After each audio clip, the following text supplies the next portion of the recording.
According to U.S. officials, Russia is advancing its military capabilities in Syria with shipments of men and material. The U.S. State Department issued a warning as the Kremlin may be planning to vastly expand its support for President Bashar al-Assad. Shai Ben-Ari reports. Raising the stakes in an already volatile region.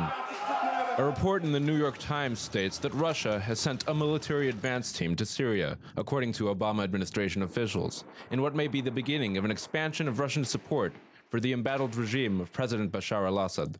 The report notes the transfer of temporary housing units by Russia to Bashar al-Assad International Airport, a single runway facility which serves the port city of Latakia, a major stronghold of the regime and its Alawite support base. The airport is named after the late brother of the current Syrian president. The housing units suggest the deployment of as many as 1,000 military personnel, according to some American officials. In addition, an air traffic control center has reportedly been delivered to the location, while the Russians have also notified neighboring countries of their intention to conduct military flights in the region throughout September.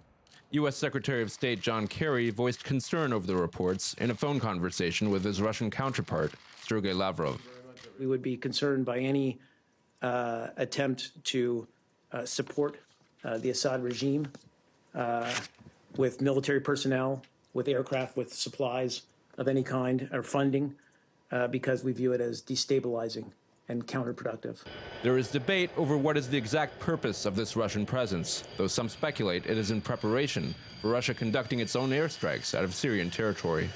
Still, U.S. officials would not comment on what steps might be taken in response to the Russian initiatives. Is there a consequence for Russia if they, in fact, Again, we don't know. I know, but if the port is blown So out, you're asking is me. there a consequence? You're asking me to respond to a hypothetical, which we're loath to do from the podium. Earlier, Russian President Vladimir Putin had dismissed any talk of Russian ground troops in Syria, but admitted that, quote, various options were being examined. Putin did make some comments that could be interpreted in a number of ways. We really want to create some kind of an international coalition to fight terrorism and extremism.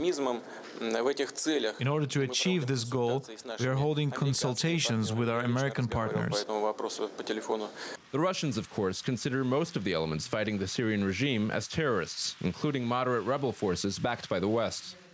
It appears Russia is intent on looking after its own regional interests, no matter what the future holds for Syria.